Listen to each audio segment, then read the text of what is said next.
تو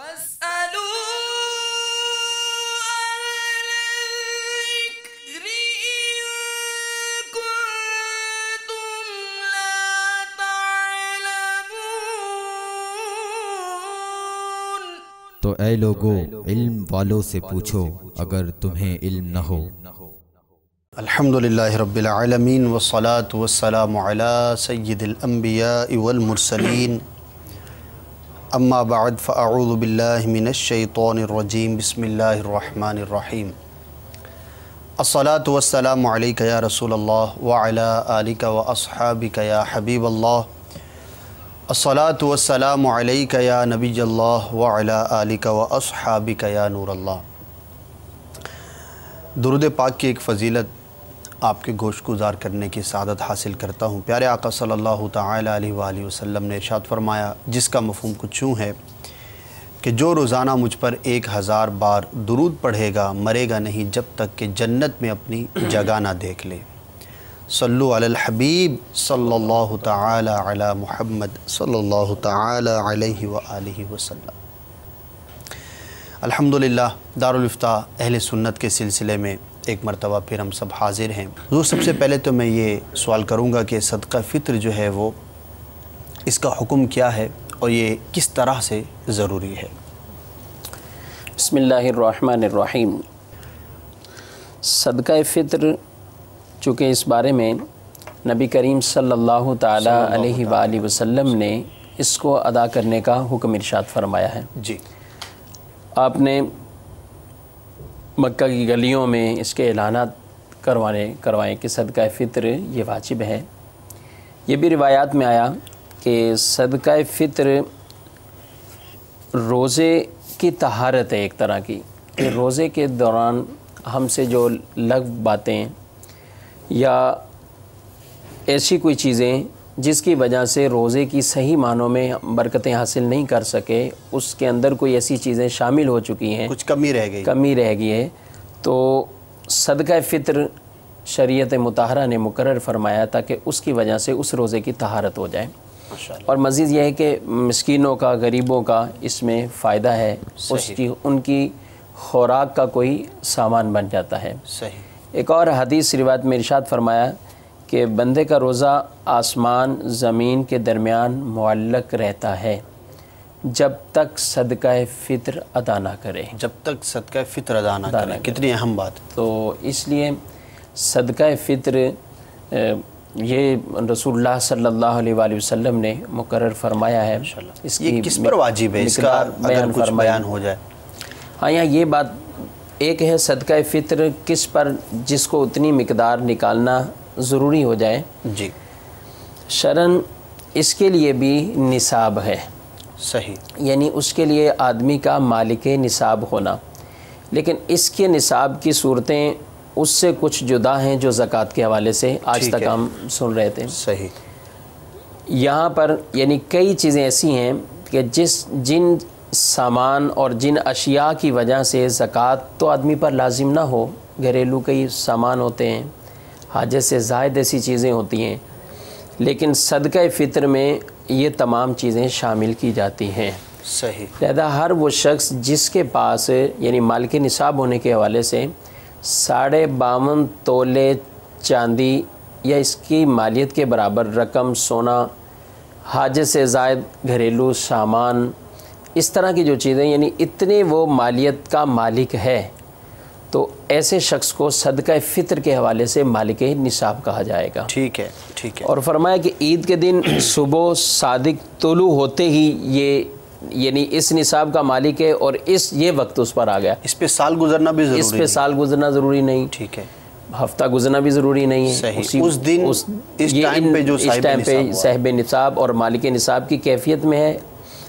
عموماً ہمارے ہاں چونکہ پہلے سے ہی علم ہوتا ہے، ہم اس پوزیشن میں ہیں اور دیتے ہیں، ایک چیز دینی ہے، تو اس لیے رمضان المبارک کے دنوں میں ہی لوگ اس کا اہتمام رکھتے ہیں۔ یعنی ایڈوانس میں ادا کیا جا سکتا ہے؟ جی، یعنی عید کے دن سے پہلے بھی ادا کیا جا سکتا ہے؟ جی، کوشش یہی کریں کہ عید سے پہلے، سنت یہی ہے کہ عید سے قبل ہم ان کو ادا کر دیں، اور اگر کوئی رمضان میں ہی پہلے سے یعنی ابھی سے دینا چاہے، بلکہ رمضان شروع ہوا تو ہی دینا چاہے تو دے سکتا تو ہے، بھی اس کو اجازت ہے اور ان کو بالکل دیا جا سکتا ہے۔ حضور یہ تو ہم نے سنا کہ کس پر واجب ہے، جو صاحب نصاب ہے اس پر واجب ہے، یہ بھی ارشاد فرمائیے کہ بچوں پر بھی کیا واجب ہوتا ہے، اور جو بچوں کی امی ہوتی ہیں، زوجہ ہیں، اس کا کس پر واجب ہوتا ہے، اور اسی کے ساتھ ہی پھر دوسرا سوال اس سے متعلق کہ یہ کیا اس کی مقدار کتنی ہے اور یہ کس طرح سے ادا کیا جائے، اس حوالے سے کچھ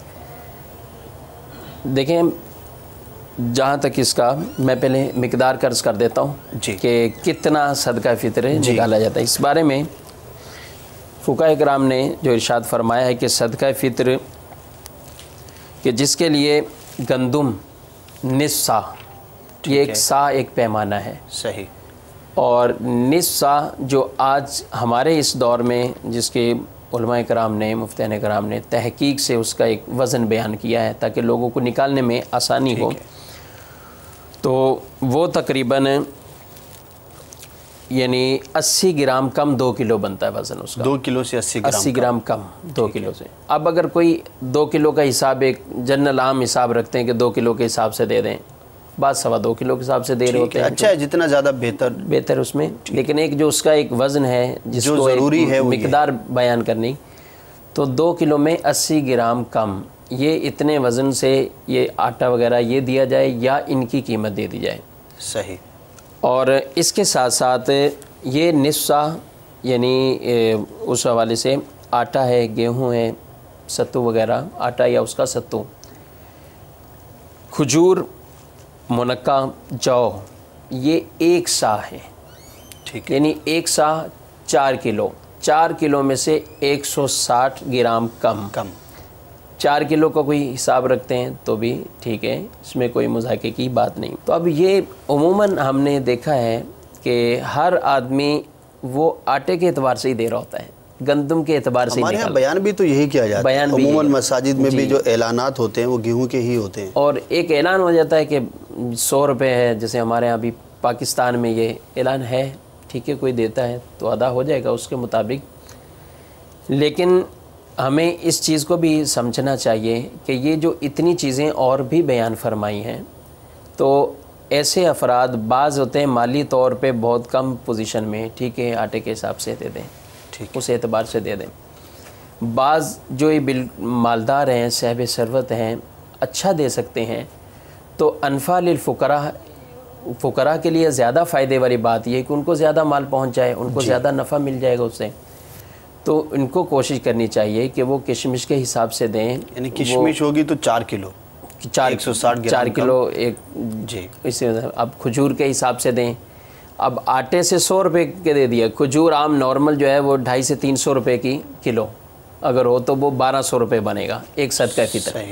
اب گھر کے اگر مالدار آدمی ہیں، 10 افراد ہیں، 1200 کے حساب سے ایک اچھا اماؤنٹ بنے گا، جو کسی غریب کے شاید پورے غریب کے گھرانے کے لیے کپڑوں کا بھی سامان ہو جائے اور ان کے لیے کچھ ایکسٹرا خرچ کا بھی اخراجات ہو جائیں گے۔ یعنی آپ کی بات سے یہ سمجھ میں آ رہا ہے کہ شریعت مطہرہ نے یہ 4 چیزیں بیان کی ہیں، ان میں سے کسی سے بھی دے گا تو ہو جائے گا، جی ہاں، لیکن ترغیب یہ ہے کہ اس کے حساب سے ادا کریں کہ جس میں اماؤنٹ زیادہ بنتی ہو تاکہ فقراء کے لیے زیادہ مفید ہو، اور اس میں دینے والے کا بھی فائدہ ہے کہ جتنا زیادہ اللہ تبارک و تعالیٰ کی راہ میں خرچ کریں گے اتنا زیادہ جو ہے اس کو ثواب بھی ملے گا۔ تو آپ پریفر کریں گے کہ جو دے سکتے، جی یہ ایسا ہے کہ کھجور میں یعنی ہم نے نارمل آخر والی جو کھجور ہے 200-250 روپے ہی ہو، اس سے اوپر اور بھی اچھی آتی ہیں، اگر ٹھیک ہے جو استعمال کرتے ہیں کوشش کریں خود ہیں، کوئی ہمارے ناظرین سننا اگر اس میں زندگی میں کبھی ایک دفعہ اجوا کھجور سے بھی صدقہ فطر دے دیں، سبحان اللہ، کیا بات ہے، کیا اس گھرانے کے لیے کتنی خوشی۔ جی مدنی چینل کے ناظرین نیتیں کیجئے، اور بڑی پیاری بات ہے، ہو سکتا ہے بہتوں کے لیے نئی بات بھی ہو، کیونکہ ہمارے ہاں بہت زیادہ رواج جو ہے وہ گیہوں ہی کا بیان کرنے کا ہے، لیکن بہرحال علم کی بات ہے، ہمیں معلوم ہوئی، اگر کسی کو معلوم ہوئی اور وہ نیت کر لے کہ انشاءاللہ عز و جل میں اس سال جو زیادہ اماؤنٹ بنتی ہے فطرے کی اس کے حساب سے ادا کروں گا، تو انشاءاللہ عز و جل زیادہ ثواب کے بھی حقدار ہوں گے۔ اللہ تبارک و تعالی مزید آپ کو برکتیں بھی عطا فرمائے گا، جتنا زیادہ شہد اتنا زیادہ میٹھا اس کلیے کے تحت جو ہے وہ کوشش کریں کہ جو صاحب حیثیت ہیں وہ مزید زیادہ مقدار والے فطرے ادا کریں تاکہ زیادہ ثواب کے حقدار ہوں. بڑھتے ہیں آپ کی کالز کی جانب. جی ہاں، آپ کی کالز بھی موجود ہیں اور دیکھتے ہیں کہ ہمارے ناظرین ہم سے کیا سوال کر رہے ہیں. جی کال چلائیے. السلام علیکم ورحمۃ اللہ وبرکاتہ. وعلیکم السلام ورحمۃ اللہ وبرکاتہ. میرا نام محمد حمزہ اتاری، میں سردار آباد سے.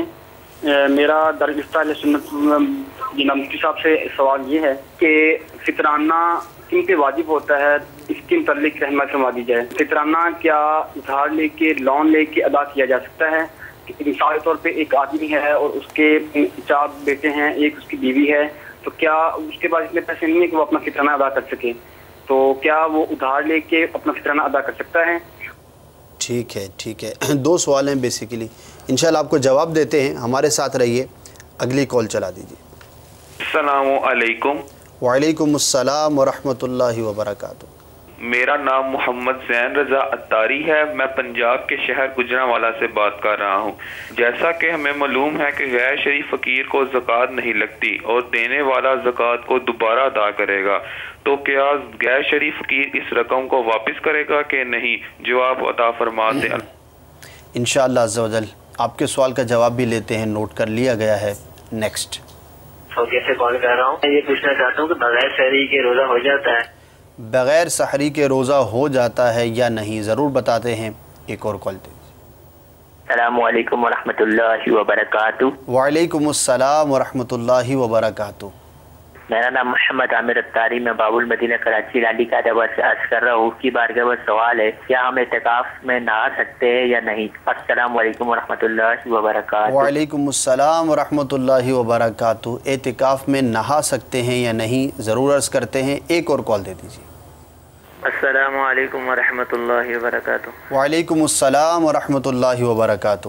میں ابو امیمہ باب المدینہ کراچی سے عرض کر رہا ہوں. مفتی صاحب سے میرا سوال یہ ہے کہ اگر نماز واجب الاعادہ ہو جائے تو اس کو وقت کے اندر ادا کرنا ضروری ہے یا وقت کے بعد بھی ادا کر سکتے ہیں؟ اگر کسی نے وقت گزرنے کے بعد اس نماز کو ادا کیا تو کیا وہ نماز ادا ہوگی یا قضا کہلائے گی؟ اور مزید یہ کہ وقت ہونے کی صورت میں بھی اس نماز کو وقت میں ادا نہ کرنا کیسا؟ اس بارے میں مکمل رہنمائی فرما دیجیے. جزاک اللہ خیرہ. السلام علیکم ورحمۃ اللہ وبرکاتہ. وعلیکم السلام ورحمۃ اللہ وبرکاتہ. انشاءاللہ عز و جل بڑھتے ہیں آپ کے جوابات کی جانب. جی حضور 5 کالرز تھے اور 6 یا 7 سوالات ہیں، کیا ارشاد فرمائیں؟ جی پہلا سوال یہ تھا کہ اس کے لیے صدقہ فطر ادا کرنے کے لیے قرض لے سکتے ہیں کہ نہیں لگتے.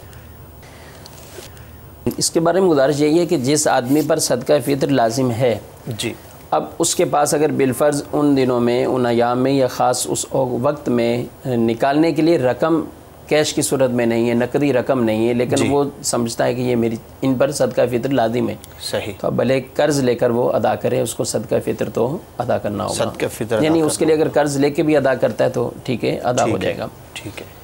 اور دوسری بات یہ ہے کہ اگر اس پر واجب ہی نہیں ہے تو اب قرض نہ لے اس کے لیے. یعنی جب اس پر شرعاً وہ چیز لازم نہیں ہے تو اس کے لیے بلا ضرورت قرض کا سوال نہیں کرنا چاہیے. قرض کی طرف جائے گا اور ظاہر ہے پھر وہ قرض کے لوٹانے کے معاملات اس کو ہوں گے، تو اب اس صورت میں وہ قرض نہ لے. بچوں کے حوالے سے یہ ہے کہ آدمی پر اپنے نابالغ بچے، چھوٹے بچوں کا بھی صدقہ فطر اس غنی والد پر لازم ہوتا ہے. اپنا بھی دینا ہے، اپنے بچوں اور بچیوں کا دینا ہے، جبکہ ان بچوں کے پاس مال نہ ہو. بس وقت بچوں کی بھی ملکیت میں ہوتا ہے تو ان کی ملکیت میں، تو ان کی ملکیت سے ان کا ادا کر دیں. اور اگر ان کے پاس مال نہیں ہے تو اس صورت میں یہ خود صاحب نصاب ہیں، مالک نصاب جو ہم نے عرض کیا نصاب، تو پھر ان کو اپنی طرف اپنا بھی دینا ہے اور اپنے بچوں کا بھی دینا ہے. شروع میں آپ نے جیسے کہ سوال میں کہا تھا بیوی کی حوالے سے، تو وہ شوہر پر اگرچہ لازم واجب نہیں ہے، لیکن چونکہ جیسے گھر میں ایک پوری فیملی رہتے ہوئے گھر کے ایک فرد یعنی شوہر ہو گئے اپنی زوجہ کی طرف سے، اپنے بچوں کی طرف سے نکالتے ہیں، تو اگر یہ دیتے ہیں ان کی اجازت کے بغیر بھی دیتے ہیں، تو